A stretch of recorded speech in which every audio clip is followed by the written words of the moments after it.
Bismillahirrahmanirrahim. Assalamualaikum warahmatullahi wabarakatuh.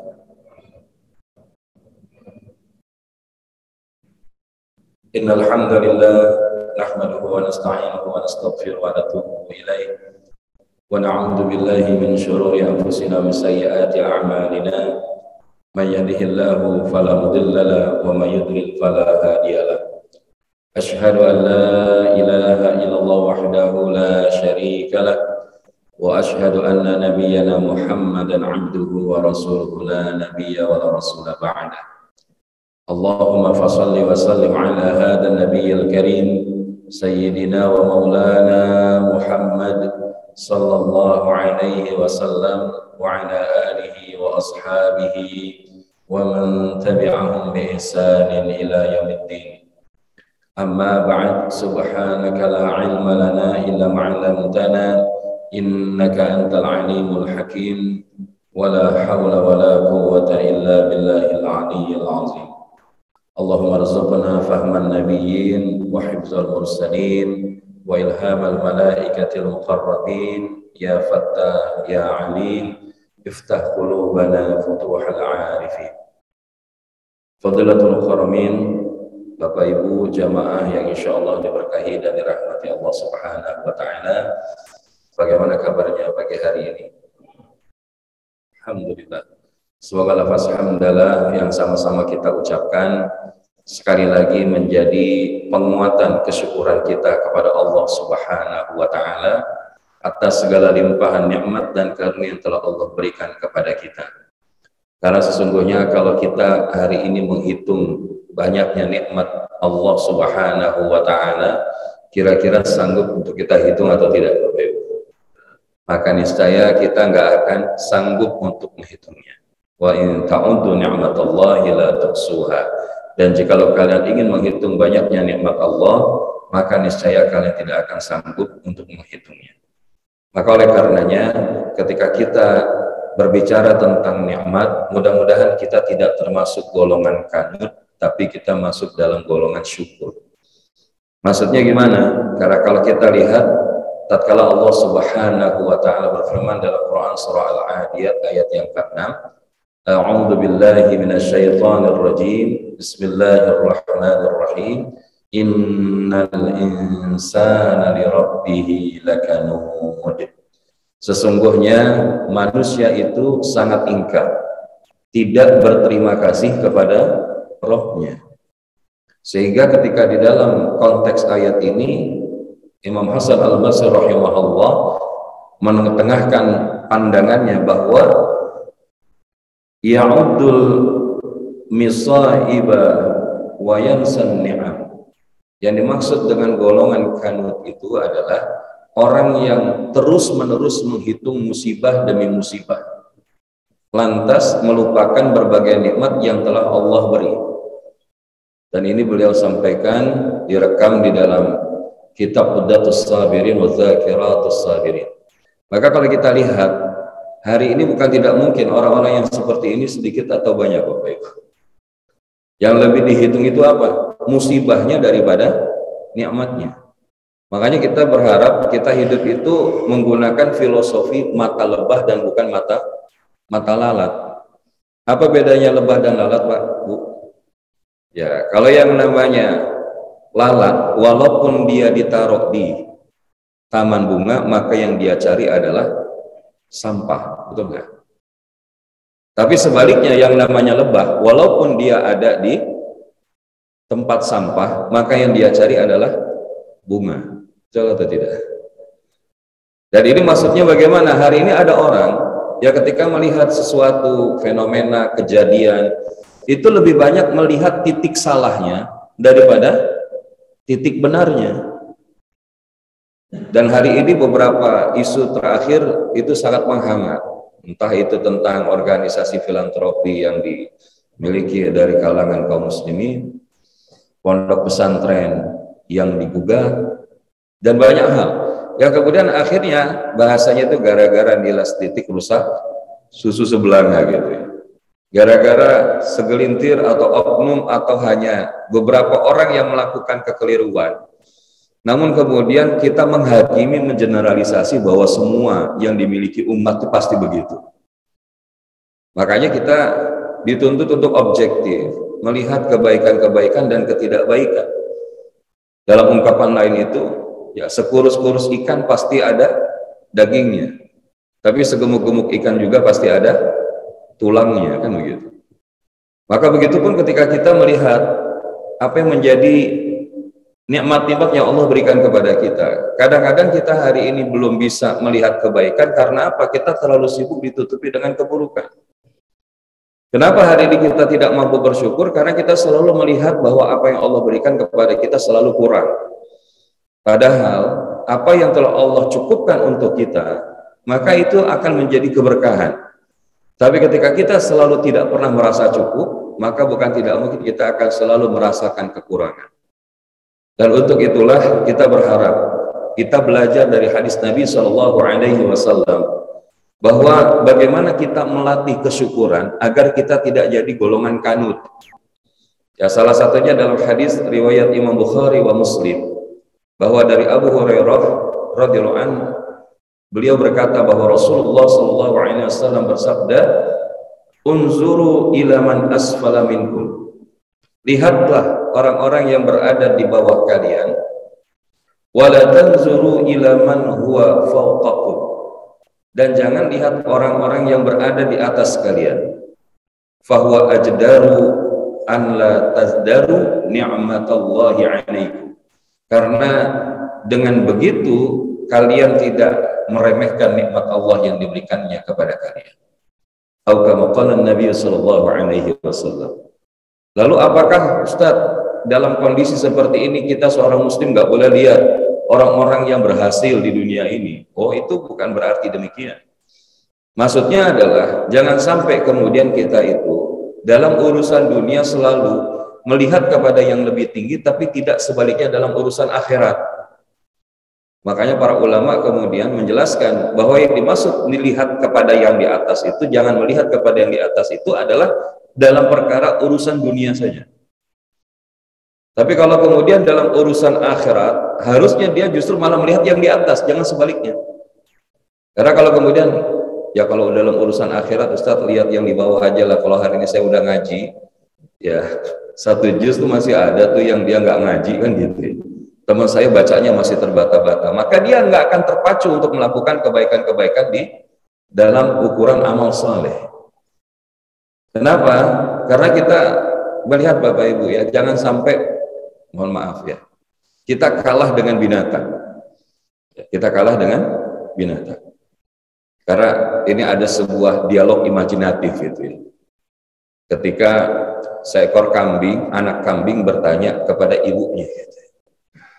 Apa yang membedakan antara kambing dengan manusia? Gitu. Maka kemudian induknya kambing bilang gini, nah yang namanya kambing itu di mana aja sama, waktu masih hidupnya. Tapi ketika dia mati, maka dia bisa jadi sate kambing, gulai kambing, tongseng kambing, terus apa lagi? Kambing bakar, dan bahkan dia bisa masuk mana aja, sampai ke dalam masjid, ke dalam hotel bintang 5 dan lain sebagainya. Tapi manusia punya nama beragam, sebutlah fulan, fulana. Tapi ketika dia sudah meninggal dunia, maka namanya cuma satu, apa namanya? Mayat. Dan tempat tinggalnya juga cuma satu, setelahnya di mana? Kubur. Maka jangan sampai pemahaman ini kemudian membuat kita nggak sadar. Selama kita masih hidup itu berarti Allah memberikan kesempatan yang luas kepada kita untuk apa? Agar kita satu, dalam beramal soleh, janganlah kita asal-asalan. Tapi kita ingin kalau dalam urusan amal soleh, lakukan dengan penuh keikhlasan. Karena kalau kita hari ini beramal soleh asal-asalan, bukan nggak mungkin amal kita juga tidak menghadirkan perhatian dan kasih sayang Allah kepada kita. Dalam urusan dunia kita pol-polan, belajar ini, belajar itu. Tapi kok kita dalam urusan akhirat, ya udahlah saya dapat dulunya begini, jalanin aja begini. Ada pengajian, wes lewat aja gitu. Itu sesuatu yang rugi. Kenapa? Karena ketika kita diberikan kemudahan oleh Allah Subhanahu wa taala untuk hadir di majelis ilmu seperti ini, inilah salah satu latihan untuk bagaimana kita bisa meningkatkan kualitas amal kita, salah satunya dalam wilayah keikhlasan. Maka kalau saya tanya hari ini Bapak Ibu yang hari ini datang ke masjid, ngaji pagi hari ini ikhlas apa enggak? Ya, tapi kemarin sudah kita singgung, kalau orang ditanya ikhlas, jawab ikhlas, jangan-jangan kurang ikhlas gitu. Karena ikhlas itu kayak surat Al-Ikhlas yang paling sederhana. Jadi kalau ada yang pernah bilang, wah menggambarkan ikhlas itu mohon maaf seperti orang yang ke belakang buang hajat. Saya termasuk yang kurang setuju dengan pendapat itu. Saya lebih senang menggunakan istilah ikhlas itu ibarat susu yang dia tidak tercampur dengan darah maupun kotoran ketika keluar dari seekor hewan ternak. Maka begitu juga di dalam wilayah kita beramal, beribadah, ikhlas itu bukan cuma sekedar lakukan dan lupakan, bukan sekedar itu. Tapi bagaimana kita memurnikan apa yang kita lakukan itu hanya untuk dan kepada Allah Subhanahu wa taala. Wa ma umiru illa liya'budullaha mukhlishina lahud-din hunafa. Dan tidaklah Allah memerintahkan kalian untuk beribadah kepadanya kecuali memurnikan hanya kepada Allah di dalam agama dan jalan yang lurus. Maka oleh karenanya Bapak Ibu jamaah yang dirahmati Allah Subhanahu wa taala, karena Syekh Ibnu Mubarak rahimahullah menjelaskan dengan bab keikhlasan itu amalan yang kecil di pandangan manusia, di pandangan makhluk bisa menjadi besar di dalam pandangan Allah. Tapi sebaliknya ada yang ketika seseorang itu melakukan amal kelihatan besar di pandangan manusia, tapi karena dengan tidak ikhlas ia lakukan, maka itu tidak menjadi bernilai apa-apa di hadapan Allah Subhanahu wa taala. Makanya ini melatih kita untuk apa? Beribadah itu jangan asal-asalan, tapi lakukanlah dengan penuh keikhlasan. Dan yang kedua, dalam beramal soleh itu lebihin, jangan cekak-cekakan. Ya, kalau kita bisa sholat subuh itu wajib, tapi ketika kita bisa melakukan qabliyah subuh 2 rakaat itu lebih baik. Bahkan ketika kita menghabiskan sepertiga malam terakhir sebelumnya dengan melakukan qiyamul lail, maka itu akan menjadi nilai keutamaan. Kenapa? Karena Allah yang menjamin. Wa minal laili fatahajjad bihi nafilatan laka asa an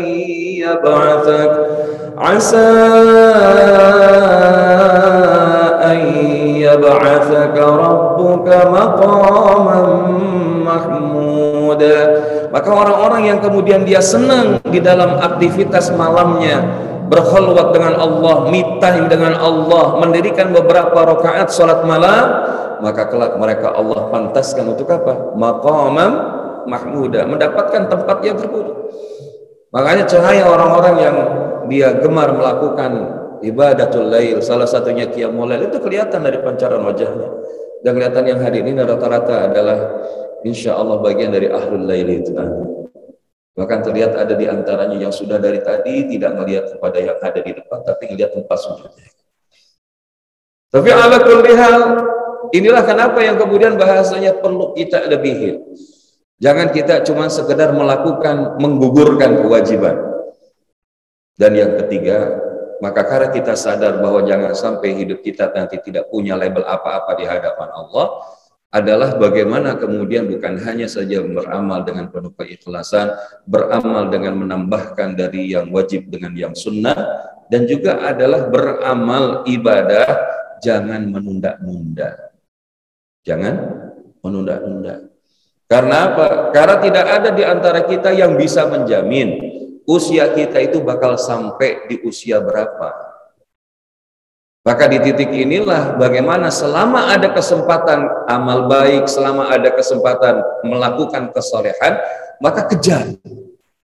Dan kalau kita lihat bagaimana frekuensi yang didorong oleh Allah Subhanahu wa taala kepada para hamba-hambanya dalam melakukan kebaikan itu kan Masya Allah, dalam urusan kita mengharapkan ampunan, kita diminta bersegera.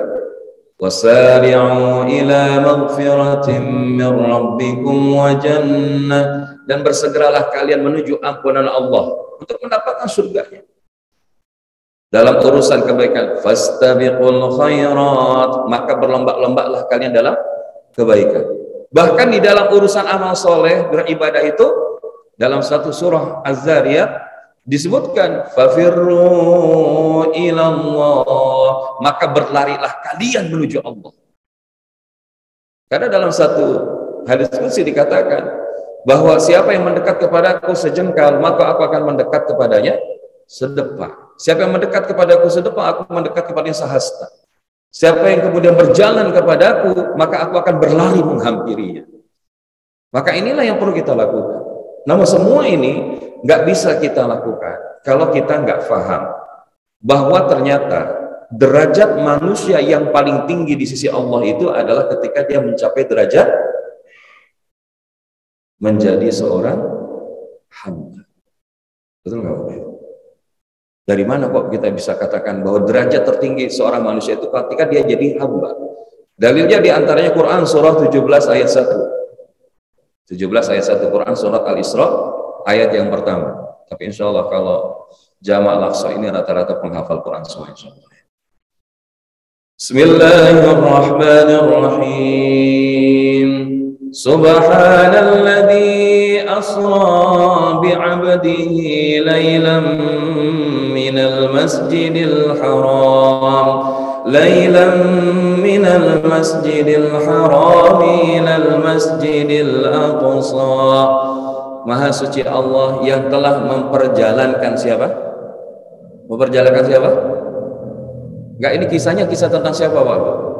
Rasulullah Muhammad SAW, betul? Tapi kenapa Allah menggunakan diksinya di situ bukan Subhanalladzi asra bi nabiyhi atau bi rasulihi, tapi kenapa Allah gunakan bi abdihi? Karena ketika disebutkan menjadi abdun, menjadi hamba, Allah yang akan memperjalankan hambanya itu sesuai dengan keinginan Allah. Makanya dalam peristiwa Isra Mi'raj itu bukan kemauan Nabi, bukan Nabi yang melakukan perjalanan secara keinginan sendiri, akan tetapi apa? Diperjalankan oleh Allah lailan, di waktu malam, minal masjidil haram ilal masjidil aqsa, yang pada saat itu bahkan sampai hari ini kita bahasanya mungkin nggak bisa terima dengan akal. Makanya ini peristiwanya adalah peristiwa yang luar biasa. Pada saat itu orang kalau mau jalan dari Mekah menuju Palestina, ya, menuju Baitul Maqdis, itu sedikitnya ada yang mengatakan 1 bulan atau 3 bulan perjalanan pergi dan 3 bulan atau 1 bulan perjalanan pulang. Nah ini dilakukan 1 malam, gimana bisa? Kalau buat Allah, bagi manusia mustahil, maka bagi Allah nggak ada yang mustahil, kan gitu pikirnya. Makanya tidak semua yang kita lihat di dalam kacamata kita itu kita ukur dengan pandangan logika, tapi lihatlah dan nilailah dengan kacamata iman. Karena ada sesuatu yang menurut kita nggak mungkin, padahal menurut Allah itu sangat mungkin. Menurut kita nggak bisa terjadi, bagi Allah itu bisa terjadi. Dan ini kenapa? Ketika dia menjadi seorang hamba. Bahkan termasuk, pengen nggak Bapak Ibu diperjalankan hidup ini untuk sampai kemudian di surganya Allah? Pengen apa? Pengen nggak masuk surga Pak Bu? Coba-coba yang pengen masuk surga angkat tangan bilang saya. Maka salah satu syaratnya apa? Jadi hamba. Dari mana? Akhir surat Al-Fajr. Kita sering dengar ayat ini. Ya ayyatuhan nafsul mutmainnah irji'i ila rabbiki radiyatan mardiyah fadkhuli fi ibadi wadkhuli jannati. Wahai hamba-hambaku yang berjiwa tenang, keluarlah engkau, kembalilah kalian dalam keadaan ridho dan aku ridhoi, maka masuklah ke dalam golongan hambaku, dan masuklah kalian ke dalam surgaku. Jadi bahasanya jadi hamba dulu, baru Allah izinin bisa masuk surga. Dan ini Allah yang memperjalankan. Makanya orang yang ketika dia sadar dirinya kemudian hidupnya hanya menjadi hamba Allah, maka Allah yang akan memperjalankan kehidupannya sesuai dengan keinginan Allah. Sehingga ada pencapaian-pencapaian yang itu kalau diukur pakai logika kayaknya nggak mungkin. Nah, tinggal bagaimana kemudian kita memaknai. Bagaimana sih makna menjadi hamba itu? Maka secara sederhana makna menghamba itu satu adalah menaruh perhatian. Menaruh perhatian kepada siapa ia menghamba. Sehingga kalau bahasanya menaruh perhatian, ini juga sejalan dengan mencari perhatian. Kalau hidupnya hanya sekedar cari perhatian makhluk, maka inilah orang-orang yang menghamba kepada makhluk. Tapi kalau dia cari perhatiannya hanya kepada Allah, capernya hanya kepada Allah, maka dialah orang-orang yang dia sedang menghamba kepada Allah. Begitupun dia akan menyandarkan harapan. Karena harapan-harapan yang diletakkan kepada selain Allah, pasti ujungnya kebanyakannya itu adalah bukan menambah kebahagiaan, tapi justru menghasilkan atau memproduksi kekecewaan. Betul atau tidak? Dan bahkan Sayyidina Ali pernah mengatakan, saya pernah merasakan banyak kepahitan di dalam hidup, tapi tidak ada kepahitan yang paling pahit saya rasakan selain kemudian berharap kepada makhluk. Maka hari ini kalau kita hidup sibuk berharap sama makhluk, nggak akan pernah puas, Bapak Ibu. Dan kita berlindung kepada Allah Subhanahu wa Ta'ala. Ya. Terakhir dari fenomena yang sekarang sedang terjadi terkait ya tembak menembak di dalam rumah. Kita orang awam, kita nggak tahu apa-apa. Tapi kemudian terbuka informasinya melalui media sosial, melalui media internet. Ya kita berlindung kepada Allah karena di hari-hari seperti sekarang bahasanya ya sekecil apapun ketidakbaikan itu bukan tidak mungkin akan berujung kepada kenestapaan pada akhirnya, baik yang kemudian tetap tertutup ataupun terbuka. Makanya tugas kita adalah bagaimana mengejar mati-matian ke Allah gitu. Sampai kita mengejar mati-matian kepada selain Allah, karena kita sudah berkomitmen. Bahkan di dalam sholat kita baca inna salati wa nusuki wa mahyaya wa mamati lillahi rabbil alamin. Sesungguhnya salatku, ibadahku, hidupku dan matiku hanyalah untuk Allah Rabbul Alamin. Tapi sayangnya banyak di antara kita sholat, baca daripada potongan ayat ini di dalam iftitah kita, tapi kemudian kita nggak paham. Sehingga dalam sholat itu kita masih mikirin mati-matian proyek kita, mikirin mati-matian tentang anak-anak kita, istri kita, suami kita, keluarga kita. Bukan nggak boleh, tapi tempatkan pada tempatnya. Sehingga di titik inilah kita sadar bahwa ternyata kita itu ternyata adalah makhluk yang sangat lemah, yang sangat butuh kepada Allah Subhanahu wa Ta'ala agar kita dituntun, ditunjukkan untuk terus menjadi hambanya. Dan di titik inilah kita menggunakan wasilah doa sebagai munajat mesra kita kepada Allah Subhanahu wa Ta'ala di dalam menyambungkan rasa dengan Rabb yang telah menciptakan kita. Bahkan Nabi Shallallahu Alaihi Wasallam menyebutkan tidak ada yang lebih mulia di sisi Allah Subhanahu wa Ta'ala, laisa syai'un akramu ala Allah Ta'ala minad du'a, daripada doa. Tidak ada yang lebih mulia di sisi Allah Subhanahu wa Ta'ala selain daripada doa. Karena pada saat doa bukan hanya sekedar tentang bagaimana kita minta sesuatu atau kita sedang berharap sesuatu akan masalah maupun keinginan dalam hidup kita, akan tetapi doa adalah diantaranya sebagai bukti penghambaan seorang hamba kepada Tuhan. Dan untuk itulah kalau kita bicara tentang doa ini, maka doa adalah termasuk bagian daripada ibadah. Ad-du'a huwal ibadah. Maka termasuk ketika kita sholat pun juga ini disebutkan juga adalah doa yang diawali dari takbiratul ihram dan diakhiri dengan salam. Maka kalau kita kembalikan bahwa ternyata doa ini bukan urusan yang sepele. Bahkan tidak ada yang dapat menolak ketentuan Allah Subhanahu wa taala. La yaruddul qada'a illa du'a, kecuali daripada doa. Makanya kenapa kita bahasanya itu di waktu pagi Rasulullah mengajarkan kepada kita untuk mendawamkan doa yang sederhana. Apa itu? Allahumma inni as'aluka ilman nafi'a wa rizqan thayyiba wa amalan mutaqabbala. Ini tiga hal yang bahasanya prior in our life. Ya perlu kita prioritaskan urusan ilmu, karena kalau kita hidup nggak pakai ilmu yang manfaat, maka pasti akan membawa ketidakmanfaatan di dalam hidup kita.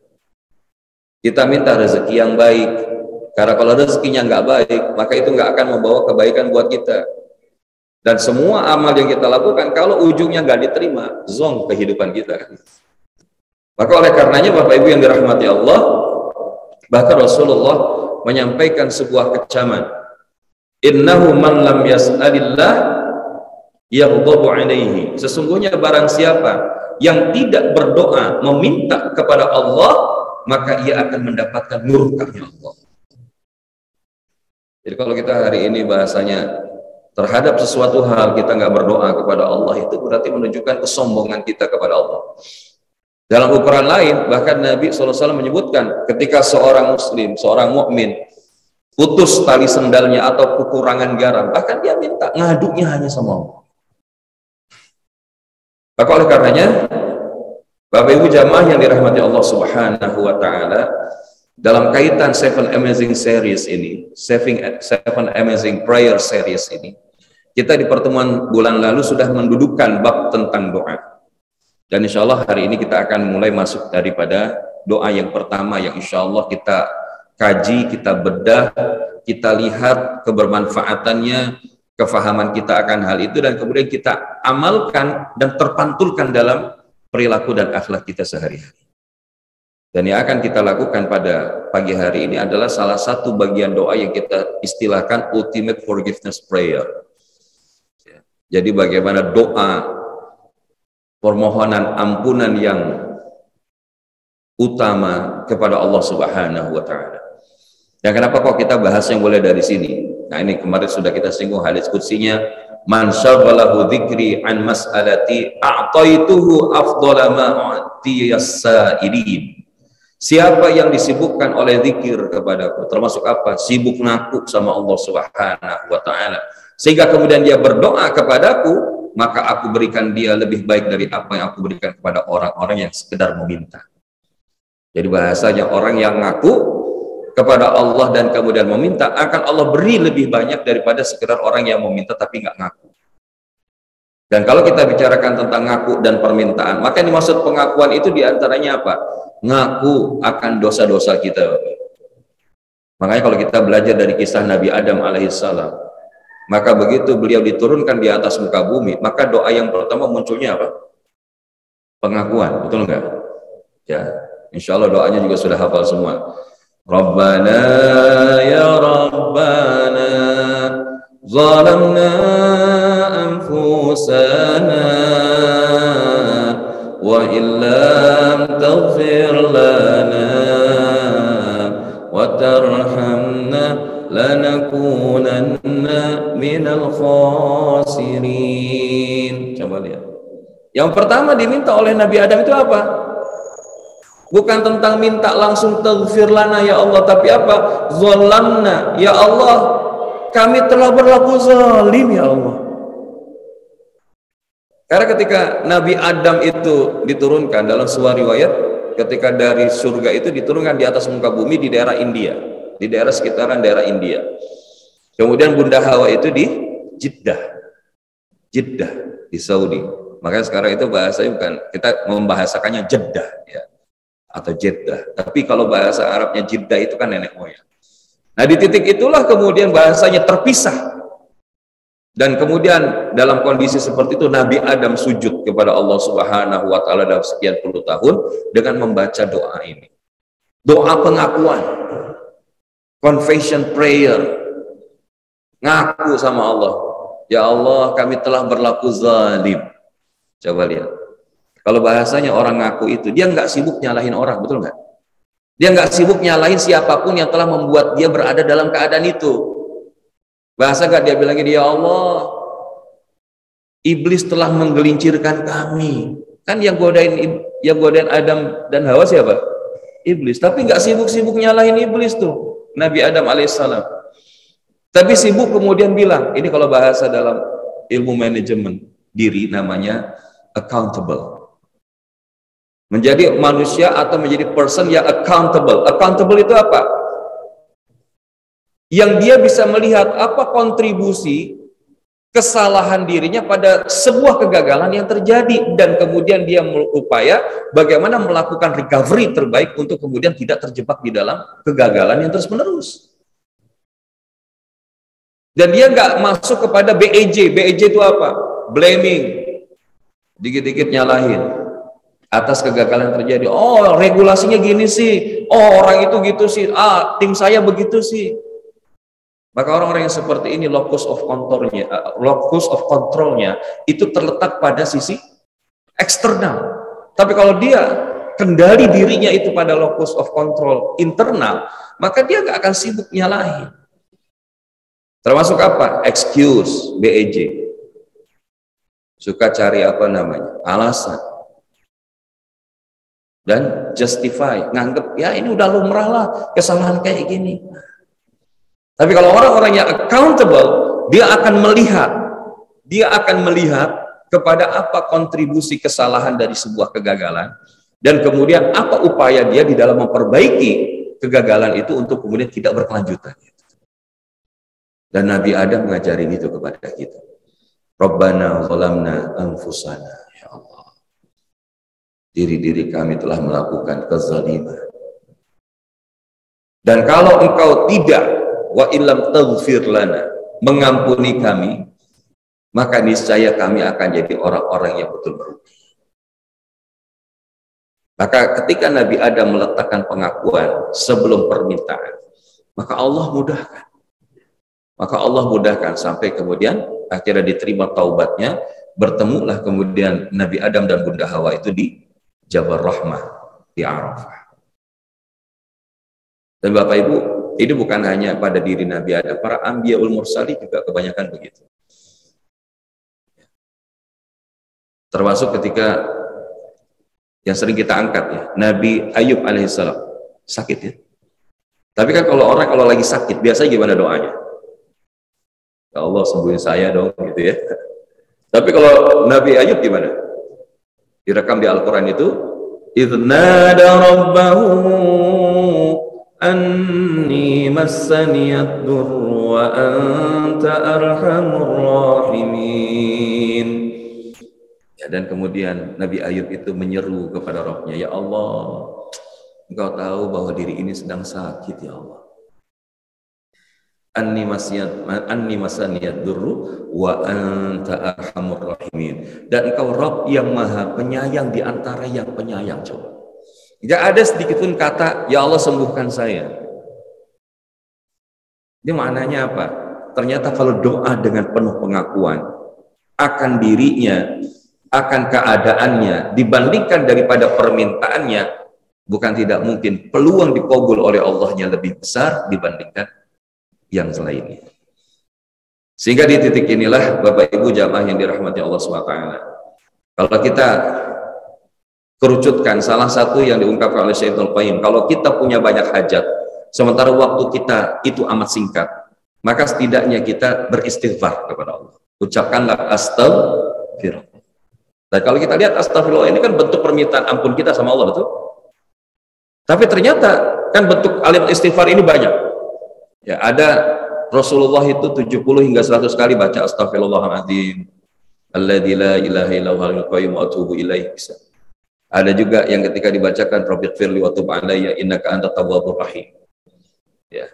Tapi yang menarik adalah bahwa di antara sekian banyak kalimat istighfar itu, la ilaha illa anta subhanaka inni kuntu minaz zalimin, itu juga bagian dari istighfar. Ada yang menjadi penghulu daripada seluruh istighfar itu. Apa itu? Itu yang kita sebut dengan istilah sayyidul istighfar. Allahumma anta rabbi la ilaha illa anta khalaqtani wa ana abduka wa ana ala ahdika wa wa'dika mastata'tu sampai dengan selesai. Nah, inilah yang insya Allah nanti kita akan kupas. Kenapa? Karena dalam pandangan Syekh Ibnu Athaillah rahimahullah, menuntutmu, memintamu dari Allah merupakan tanda kurangnya kepercayaanmu padanya. Sampai segitunya. Karena orang yang dia banyak bersyukur, dia akan lebih banyak ngaku daripada banyak minta. Betul apa enggak? Tapi kalau kita hari lebih banyak minta, tapi sedikit ngakunya sama Allah, itu menunjukkan tandanya kita kurangnya sama Allah. Walaupun memang kita pasti kurang di hadapan Allah. Tapi kenapa kita enggak memulai dengan pengakuan-pengakuan diri kita? Dan inilah yang insya Allah kita ingin bahas, Ultimate Forgiveness Prayer. Doa pengakuan dan ungkapan cinta kita kepada Allah yang kita kenal dengan istilah Sayyidul Istighfar. Dan sebelum kita lanjutkan, yuk kita baca sama-sama ya. Bismillahirrahmanirrahim. Allahumma anta rabbi la ilaha illa anta khalaqtani wa ana abduka wa ana ala ahdika wa wa'dika mastata'tu a'udzu bika min syarri ma sana'tu abu'u laka bi ni'matika 'alayya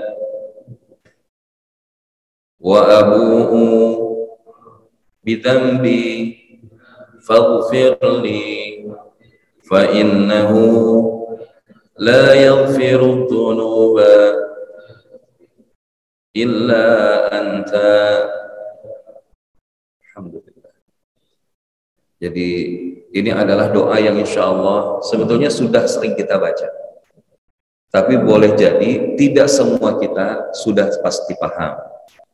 Bahkan kita kemudian merasakan bagaimana doa itu hidup di dalam hidup kita. Karena banyak di antara kita yang tahu, tapi tidak semua paham dan tidak semua menghidupkan. Termasuk kita baca Quran. Banyak orang yang hafal Quran, tapi dia nggak sepenuhnya tahu Quran, bahkan menghidupkan ayat Quran. Maka pernah di satu daerah itu, habis perhelatan sebuah musabaqah tilawatil Quran, begitu malam penutupan malah ya melakukan hal yang tidak pantas. Maksudnya apa? Ya dengan lagu-lagu yang bukan daripada lagu-lagu Islami. Dan ini suatu hal yang menyesakkan dada. Kenapa? Karena jangan-jangan meletakkan itu baru sampai di lafal, tidak keluar sampai dari wilayah kerongkongan atau mulutnya itu. Ya, kita berlindung kepada Allah daripada sekedar tahu tapi kemudian kita nggak paham, apalagi sudah paham tapi nggak mau ngamalin. Dan kalau kita bicara tentang Sayyidul Istighfar ini, Bapak Ibu jamaah yang dirahmati Allah Subhanahu wa taala, maka kita akan dapati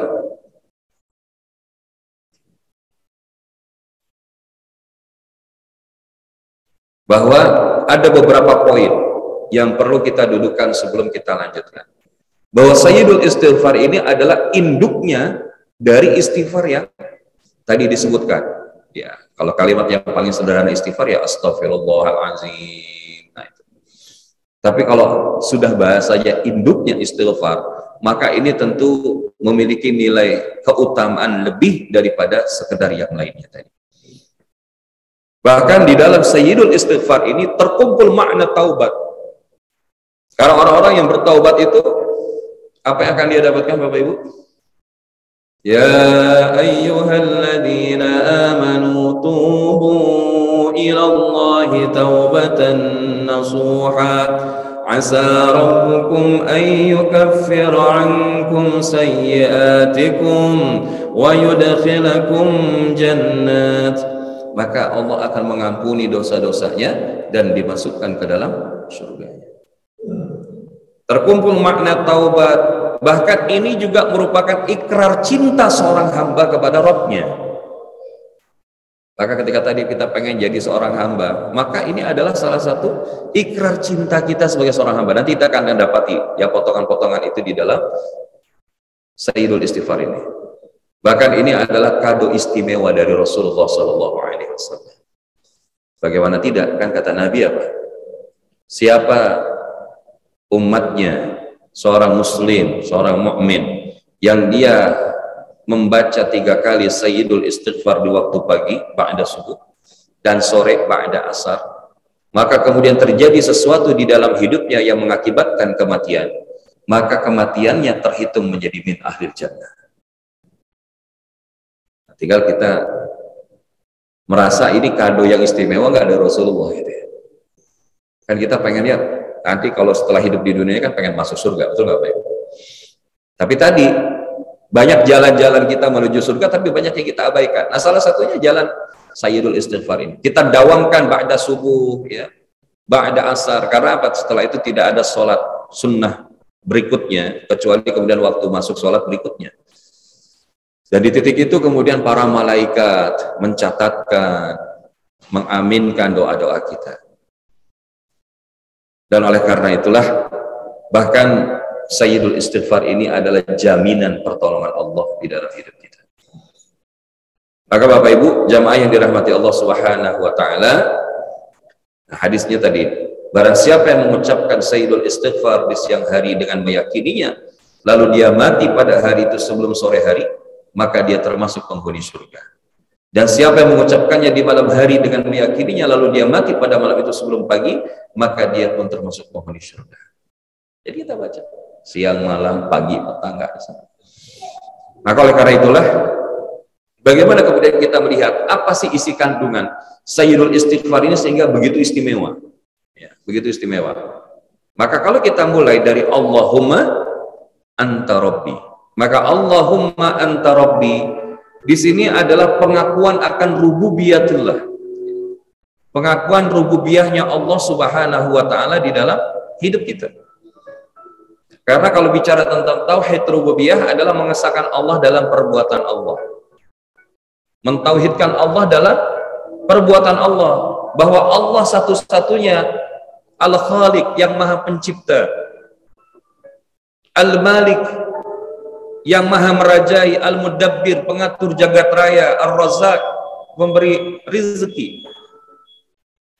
Maka jadi mentauhidkan Allah, Allahumma anta rabbi, ya Allah, engkaulah Rabbku ya Allah, engkaulah Rabb yang menciptakanku, engkaulah Rabb yang menjadikan semesta ini, engkaulah Rabb yang mengatur semesta ini, engkaulah Rabb yang memberikan rezeki kepada siapapun dari hamba-hamba dan makhluk. Sehingga di titik ini kita sadar, Bapak Ibu. Bahkan ketika Nabi Yunus itu kan dimulainya la ilaha illa anta. Tiada ilah malaikat engkau ya Allah. Maksudnya apa? Yang bisa menghujamkan hidayah ke dalam hati seseorang. Seorang Nabi dan Rasul aja Bapak Ibu. Belum tentu kemudian langsung bisa mengajak kaumnya menuju Allah. Apalagi kita yang bukan Nabi dan bukan Rasul. Maka dalam bahasa Al-Quran itu Rasulullah bahkan ditegur oleh Allah. Lantaran apa? Pamannya Abu Thalib, ya, ketika meninggal dunia. Ketika meninggal dunia itu masih berada dalam keadaan yang bukan Muslim. Maka ketika bahasanya Rasulullah minta kepada Allah, apa yang kemudian istilahnya disebutkan dalam Al-Qasas ayat 56, innaka la tahdi man ahbabta walakinallaha yahdi man yasha. Sesungguhnya engkau tidak bisa merubah siapa yang engkau cintai ya Muhammad. Akan tetapi Allah akan merubah siapa yang Allah kehendaki. Jadi kita itu kalau sadar Allah itu Tuhan kita Bapak Ibu, yang mengatur semesta dan alam jagat raya ini, yang mengatur bagaimana kita ini ibarat hadir dalam skenario sebuah film gitu ya, dimana Allah yang nulis skenarionya, Allah sutradaranya. Kita nggak pernah tahu apa yang terjadi sebelumnya dan sesudahnya, selain dari apa yang Allah kasih tahu buat kita. Sehingga kalau kita sadar bahwa kita itu, ya Allah, Engkau Rabb hamba ya Allah. Bukan hamba yang mengatakan saya ini Tuhan kalian paling tinggi. Saya ini nggak butuh pertolongan selain Allah gitu ya. Nggak butuh maksudnya kepada Allah, nggak butuh kepada makhluk. Bahkan mengatakan, oh semua ini karena kehebatan ilmu, oh kayak Qarun gitu. Enggak. Maka kalau seorang sadar bahwa dirinya tadi menjadi seorang hamba, bahwa dia hamba dan Allah adalah Rabb yang menciptakannya. Dia makhluk dan Allah Al-Khaliq. Dan disinilah kita ngaku bahwa diri kita itu lemah. Kalau bukan Allah yang menguatkan kita. Insya Allah babnya kita akan bahas di bulan depan. Insya Allah. Karena salah satu prinsip kesadaran seorang hamba, kita merasakan kelemahan. Lemah dalam diri kita. Sehingga ada kalimat hauqallah itu apa? La haula wa la quwata illa billah. Itu kan sadar kita itu lemah. Dan Allah Rabb yang Maha Kuat. Maka ini pengakuan akan rububiyah. Kemudian kemudian kita katakan la ilaha illa anta khalaqtani. Ini adalah pengakuan uluhiyah. Pengakuan uluhiyah.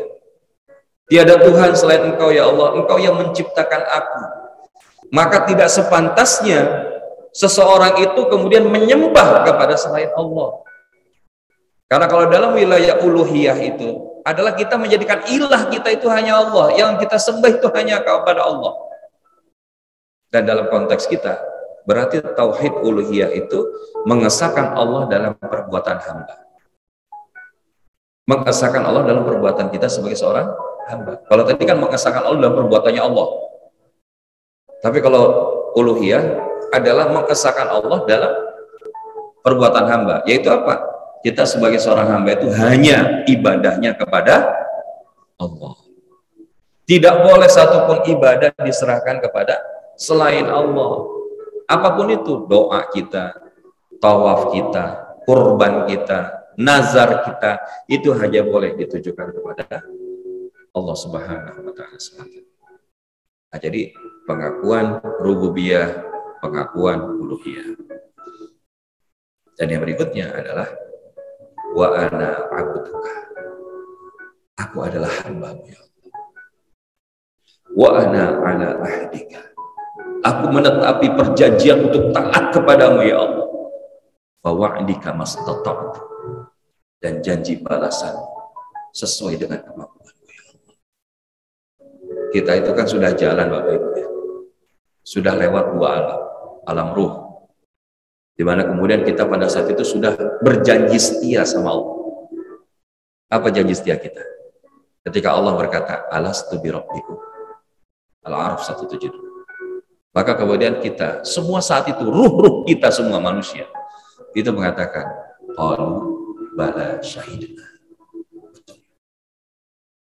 Kami sudah berjanji. Kami bersaksi bahwa Engkau adalah Tuhan kami. Barulah kemudian masuk ke dalam rahim, alam rahim. Alam rahim seorang ibu. Dan alam rahim ini kan kita juga nggak bisa milih dari orang tua mana kita ingin dilahirkan. Muslim atau bukan. Dari Jawa atau bukan Jawa. Indonesia atau bukan Indonesia, kita nggak bisa milih. Tapi Allah kasih itu di rahim kita. Makanya kenapa Rasulullah bilang, kullu mauludin yuladu 'alal fitrah.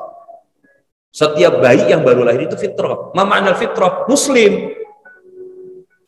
Tapi kemudian disebutkan apa? Fa'abawahu yuhawidani au yunassirani au yumajjisani. Maka kedua orang tuanya lah yang menjadikan dia Yahudi, Nasrani ataupun Majusi. Maka kalau kita kembalikan, kita hari ini lahir dari orang tua Muslim itu berbahagia dan bersyukur gak Bapak? Kita dipilih sama Allah itu. Lahir dari orang tua yang Muslim. Tapi ada saudara kita yang mungkin berbeda. Maka oleh karenanya, ketika kita sudah lahir Muslim, hiduplah sebagai seorang Muslim dan jangan mati kecuali jadi seorang Muslim. Wala tamutunna illa wa antum muslimun. Dan janganlah kalian mati kecuali kalian menjadi seorang Muslim. Jadi hamba Allah yang berserah. Nah, ini bab besar juga menarik kita bahas. Nah, jadi kalau kita bahasanya itu ngaku jadi hamba Allah, maka kalimat di dalam Sayyidul Istighfar ini nggak main-main. Hamba ini adalah milikmu ya Allah. Aku adalah hamba ya Allah. Dan aku menetapi perjanjian untuk taat kepadamu, muahadah. Kalau dalam wilayah takwa itu, kita menepati janji kita kepada Allah Subhanahu wa taala. Dan kita yakin ketika kita komitmen dengan janji kita kepada Allah, maka Allah pun juga akan memberikan balasan sesuai dengan kemampuan kita. Makanya dalam wilayah memenuhi janji Allah, dengan sholat kita, dengan menjaga tauhid kita, dengan beramal soleh kita, Allah gunakan dorongan kepada kita, itu motivasi kepada kita, fattaqullaha mastata'tum. Allah nggak bilang fattaqullaha masyitum. Maka bertakwalah kalian kepada Allah semampu kalian, bukan semau kalian.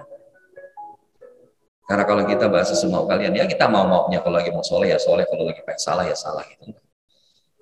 Tapi kalau kita mastata'tum, dia akan berusaha menjaga dirinya tetap berada di dalam pagar-pagar kesalehan dan ketakwaan. Dia nggak mau keluar pagar atau main-main di pinggir pagar. Maka ini adalah pengakuan janji setia. Jadi sudah berapa pengakuan Bapak Ibu? Pengakuan rububiyah, pengakuan uluhiyah, pengakuan janji setia. Lalu apa lagi? A'udzubika min syarri ma sana'tu. Pengakuan butuh perlindungan dari Allah. Aku berlindung kepadamu dari keburukan perbuatanmu. Karena kadang-kadang manusia itu suka overlapping, bahasanya melampaui batas.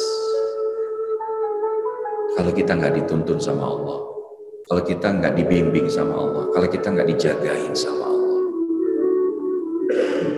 dan kita butuh perlindungan itu. Bahkan terhadap musuh kita yang abadi. Siapa musuh kita yang abadi, Bapak Ibu? Dan Nabi ngajarin tuh gimana caranya agar kita, salah satunya agar kemudian terjaga dari godaan syaitan.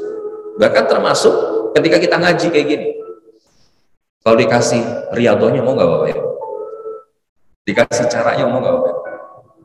Agar kita terlindung, mau? Oke, sekarang coba tengok kiri, kemudian baca ta'awuz, tiup 3 kali. Karena di kiri kita ada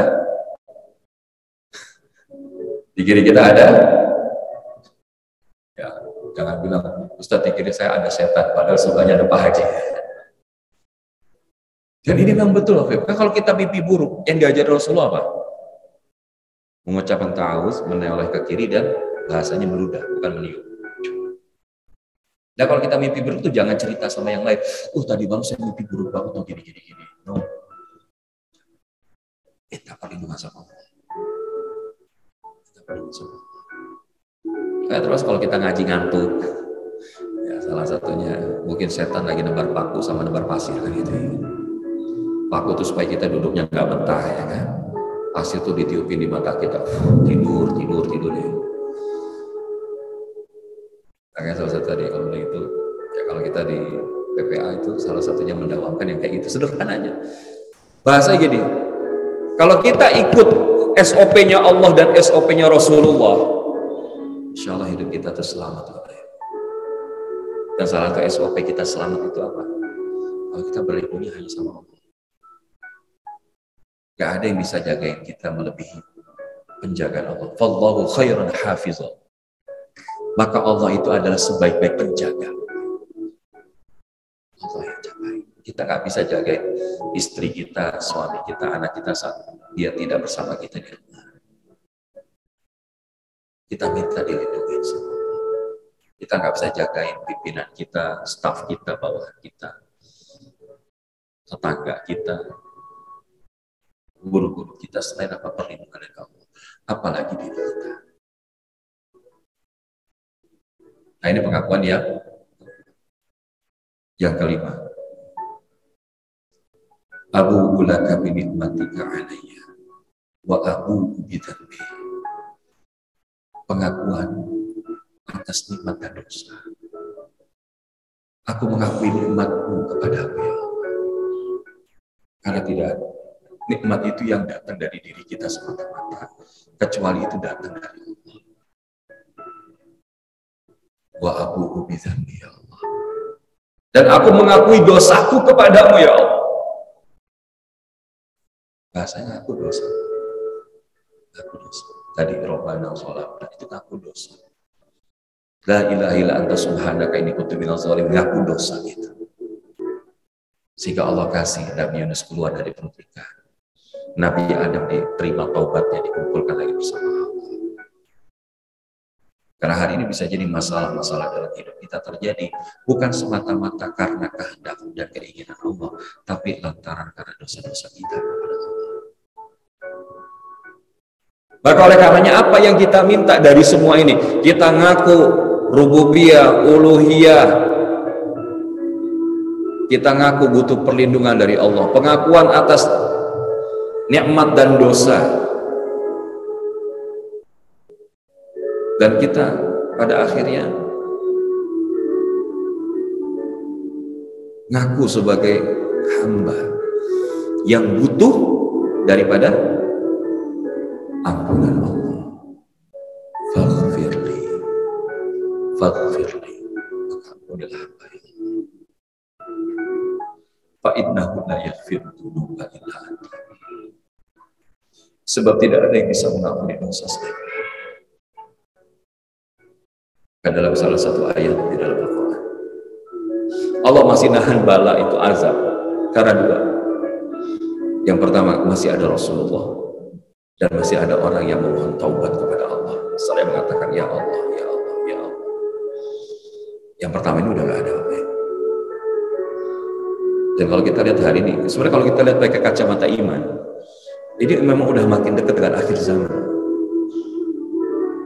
Salah satu yang disebutkan oleh Rasulullah yang menjadi kekhawatiran bagi kita semua bagi umat Islam.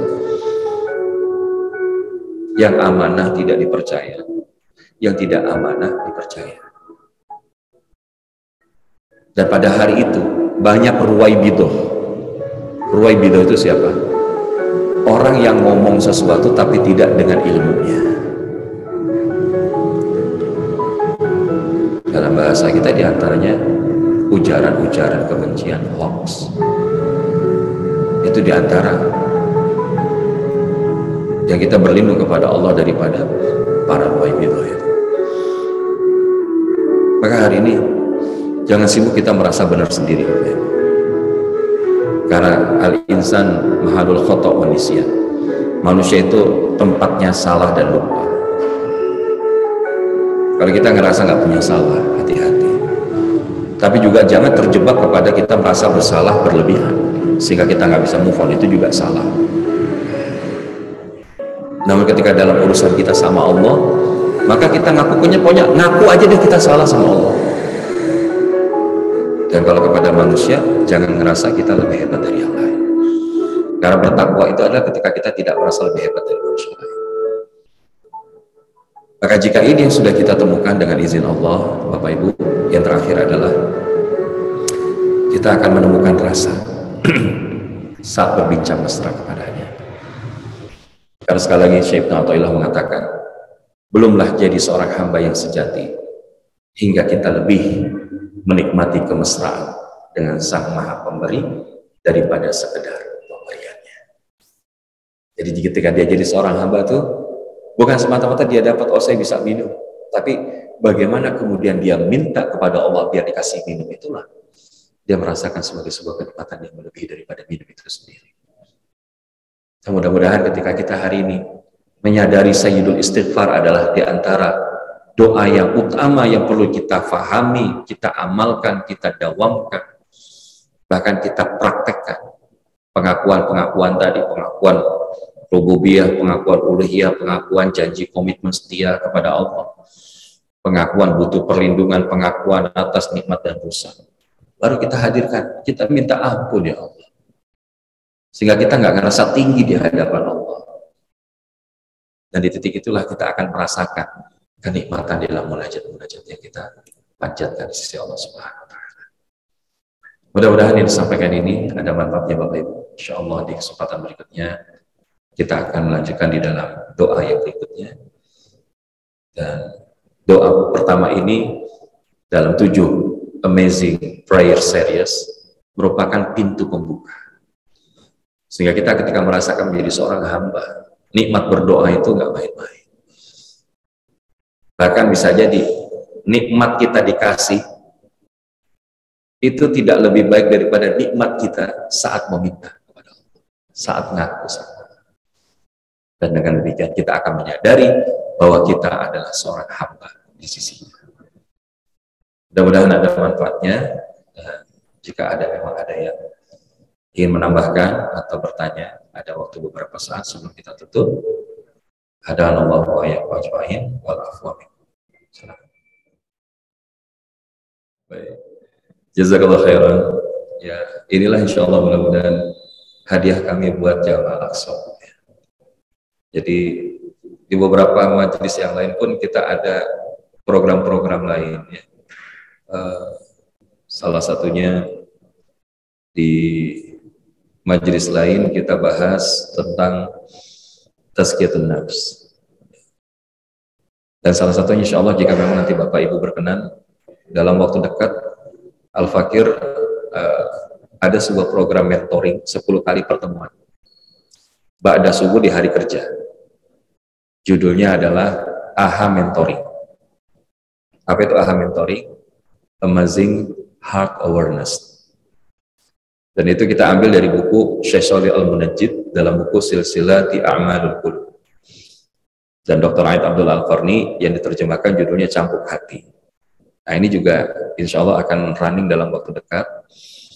Dan kita memang berharap dalam setiap kajian-kajian perkantoran, kajian majelis taklim, masjid, ummahat, ini kita ingin berikan sesuatu angle yang kadang-kadang gitu, semua orang sudah tahu nih, Sayyidul Istighfar ya ini gitu kan. Kita baca, tapi sayangnya tidak semua kemudian memahami apa isinya sampai sedemikian agungnya. Gitu. Sehingga ketika baca Allahumma anta rabbi la ilaha illa anta, cuma sebatas itu. Tapi begitu kita kemudian bilang Allahumma anta rabbi, ya Allah, engkau Rabb hamba ya Allah.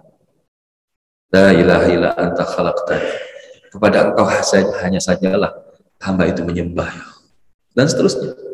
Maka wilayah doa itu akhirnya jadi sesuatu yang dirasakan menjadi munajat mesra. Maka kita kalau doa itu kan kadang-kadang pengennya ya buru-buru. Apakah kemudian doa itu nggak boleh bersuara? Ya boleh saja, selama kemudian tidak berlebihan. Dan alhamdulillah imam-imam kita di masjid ini juga membaca doa dengan baik. Namun yang penting juga adalah bagaimana doa itu bukan hanya terdengar enak di telinga, tapi sampai ke hati. Nah disinilah tadi, makanya kemarin kita usulkan, insya Allah 7 amazing prayers ini diambil semuanya dari hadis Nabi. Kalau kita mau bahas nanti ada 7 amazing doa, itu dari Al-Quran. Bahkan Ustaz Umar Mita tulis buku Letter to Allah, 40 doa yang dialih dengan Rabbana.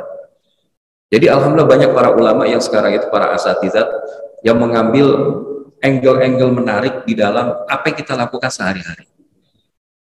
Termasuk almarhum Kiai Haji Arifin Ilham itu bahas 7 kebiasaan harian sunnah Nabi.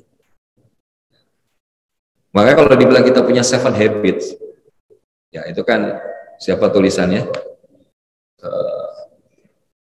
Siapa namanya? 7 Habits of Highly Effective People.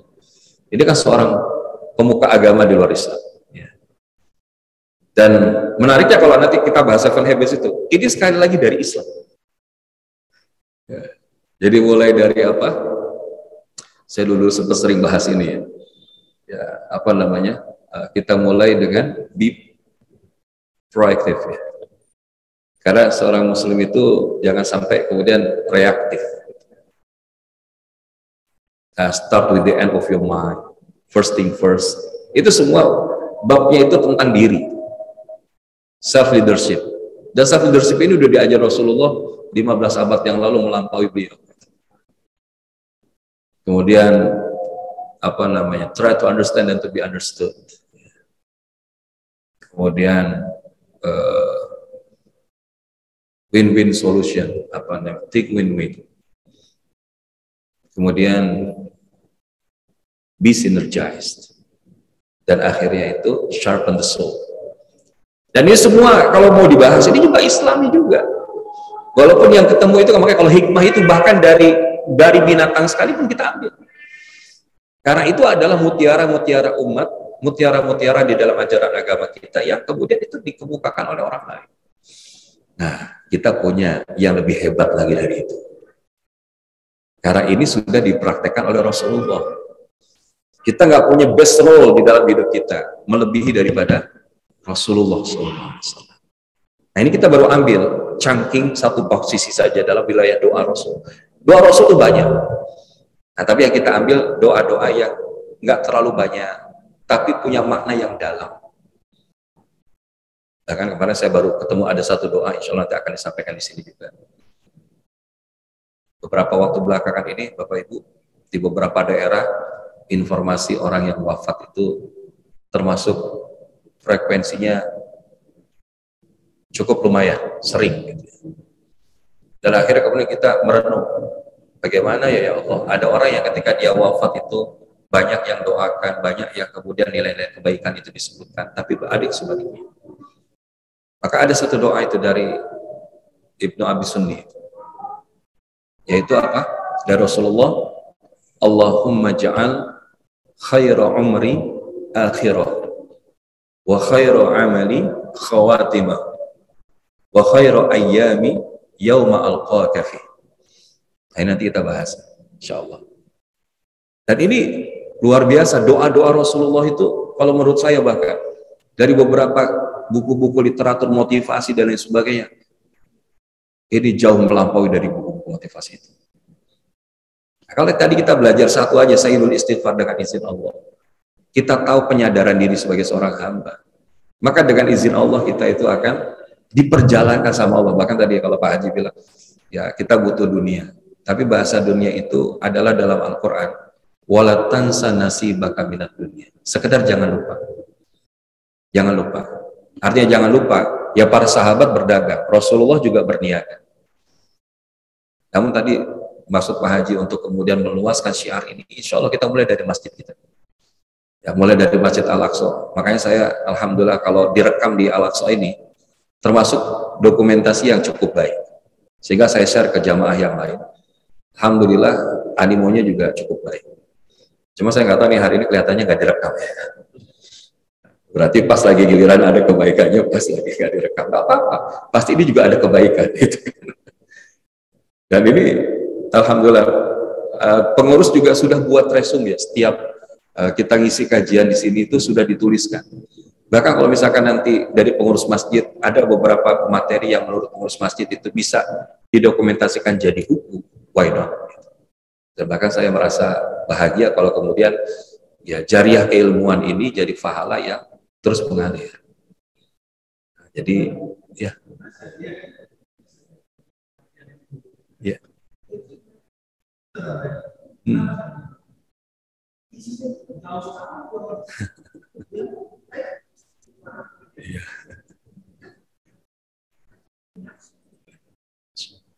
So,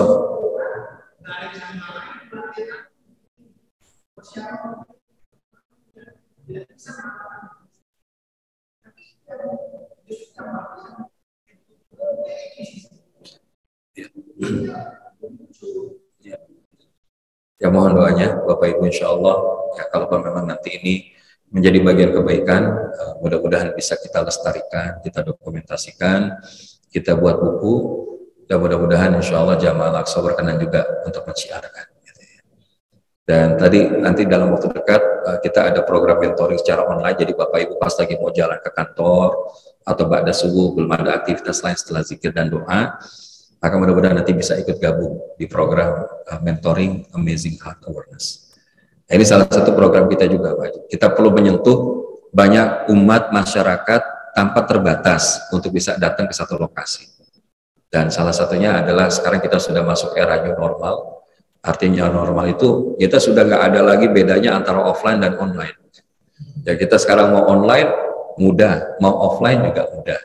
Bahkan kita hibrid sekarang itu. Ya, sebagaimana kita lakukan offline ada, online ada. Tapi yang penting adalah bagaimana kita baik online ataupun offline selalu terkoneksi sama Allah. Gitu.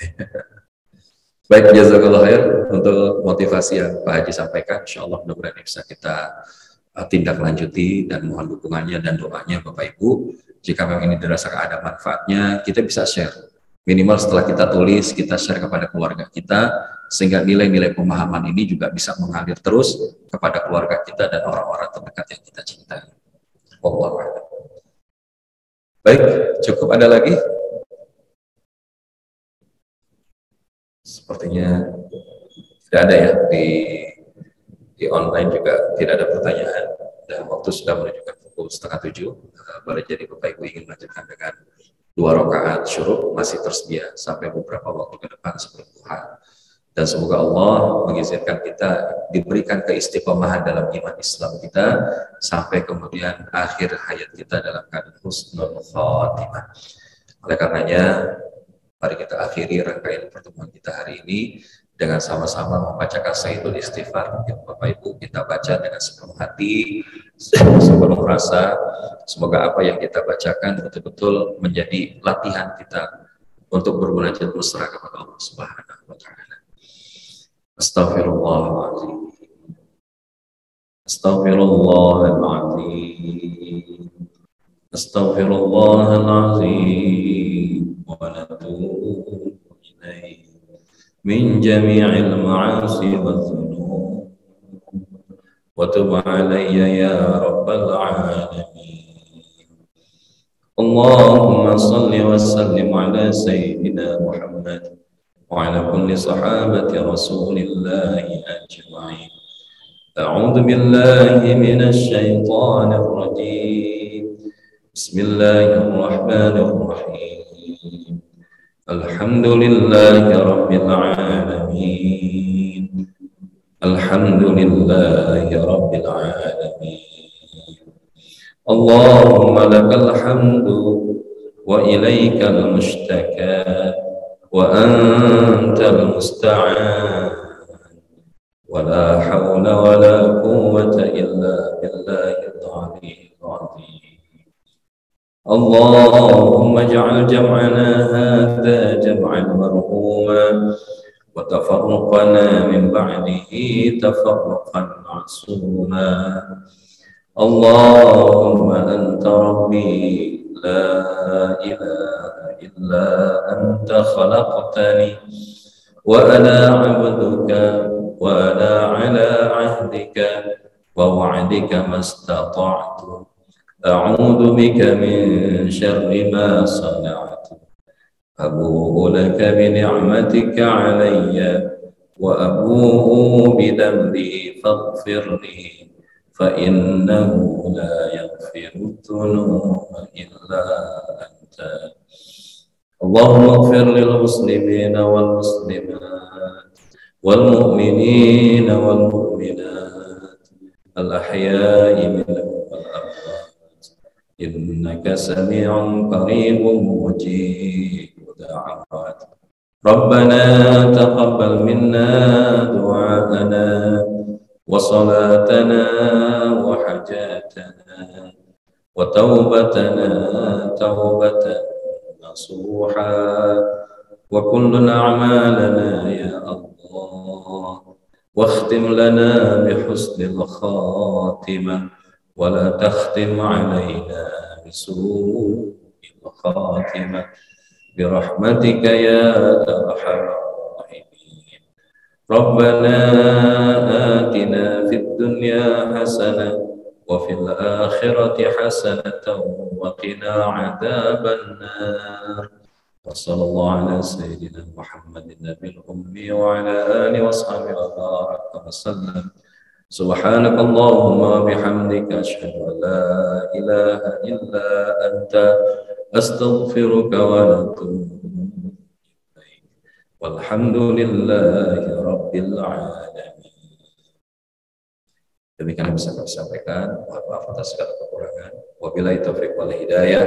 Wassalamualaikum warahmatullahi wabarakatuh.